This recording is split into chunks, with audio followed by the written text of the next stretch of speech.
Good evening and welcome to this year's reading of A Visit from St. Nicholas, or 'Twas the Night Before Christmas. 'Twas the night before Christmas, when all through the house not a creature was stirring, not even a mouse. Stockings were hung by the chimney with care, in hopes that St. Nicholas soon would be there.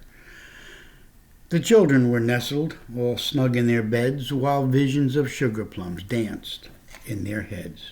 And Mama, in her kerchief, and I in my cap, had just settled down for a long winter's nap. And there it is, not a creature stirring, stockings hung by the chimney. When out of the lawn there arose such a clatter, I sprang from my bed to see what was the matter. Away to the window I flew like a flash, tore open the shutters and threw up the sash. The moon on the breast of the new fallen snow gave the luster of midday to the objects below, when what to my wondering eyes should appear but a miniature sleigh and a tiny reindeer, with a little old driver so lively and quick, I knew in a moment it must be St. Nick.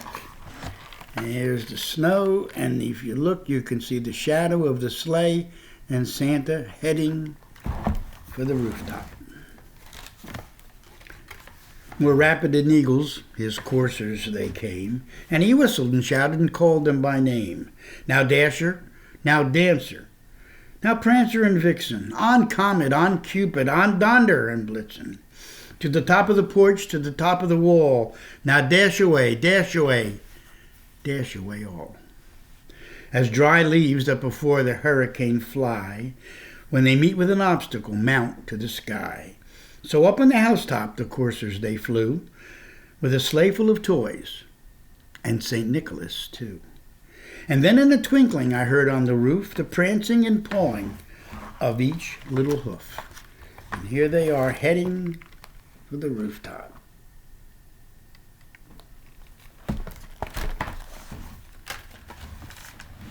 As I drew in my head and was turning around, down the chimney St. Nicholas came with a bound. He was dressed all in fur from his head to his foot, and his clothes were all tarnished with ashes and soot. Bundle of toys he had flung on his back, and he looked like a peddler just opening his pack. His eyes, how they twinkled, his dimples, how merry. His cheeks were like roses, his nose like a cherry. His little mouth was drawn up like a bow, and the beard of his chin was as white as the snow. Stump of a pipe he held tight in his teeth, and the smoke, it encircled his head like a wreath. And here he is, filling up the stockings and putting presents beneath the tree. He had a broad face and a round little belly that shook when he laughed like a bowl full of jelly. He was chubby and plump, a right jolly old elf, and I laughed when I saw him in spite of myself. A wink of the eye and a twist of the head soon gave me to know I had nothing to dread.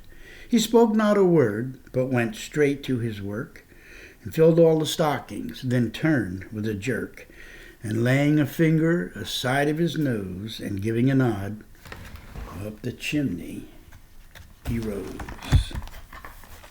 And there he is, his work's all finished, and he's on his way up the chimney to the rooftop. Sprang to his sleigh, to his team gave a whistle, and away they all flew like the down of a thistle. But I heard him exclaim ere he drove out of sight, Happy Christmas to all, and to all a good night. And here's a picture of him leaving, and you can see him heading up in the sky toward the moon. Happy Christmas to all, and to all a good night. And to all of you who are tuning in, Merry Christmas to you all, and to you all a good night.